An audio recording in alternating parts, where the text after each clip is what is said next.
Wait lang po, kuya. Ano po, unang tanong po namin is paano nyo po na, ano po yung mga routines nyo para po ma-prevent yung mga ganyang pangyayari? Like, gabi-gabi po, ano po yung tinatanggal nyo, pinapatay nyo, gano'n?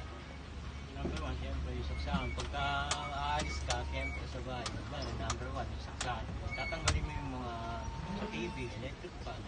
Tapos pwede rin sa rep, lalo-lalo na yung number one, yung charger. Siyempre, huwag iiwanan na naka-charge yan. Walang tao. Sa mga, kung meron po kayong anak or yung mga relatives nyo po, tinuturo nyo po ba yung mga tips na to for safety?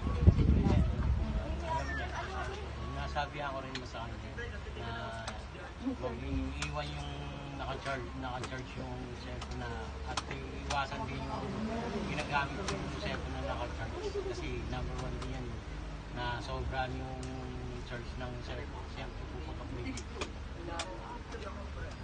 Next question po is, sa mga sa mga pangyari po nito, like may na-witness na po ba kayo na ganito? Na nasunod. Opo, sunog po. Dito, ito. Ano naman kasi dito, siyempre brownout, di ba? Opo. Sanayin natin yung kandila. Number one, yung kandila sa bintana. Nandun yung pinaka-ano sa bintana, cortina. Siyempre, sa sobrang pagnanghan, doon nakatatama sa kandila. Ayun yung restart mo na walang tao. So sa mga sa mga pangyayari po na ito, ano po yung mga pwede niyo pong masabi sa sa nilalaman po ng namin, ng brochure na in-handle po namin? Na nagsisimula, nag-i-start sa mga sulit. Opo.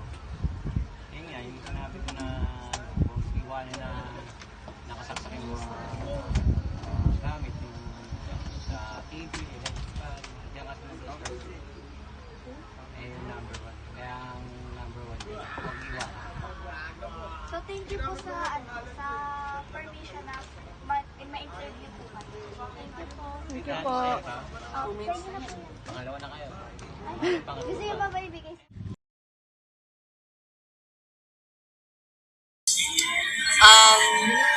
So after po niyan, nagkaroon na po ba kayo ng dengue before po? Hindi pa naman kasi siyempre, swerte pa naman ako kahit pa paano. Paano niyo po ba maiiwasan yung pagkakaroon ng dengue?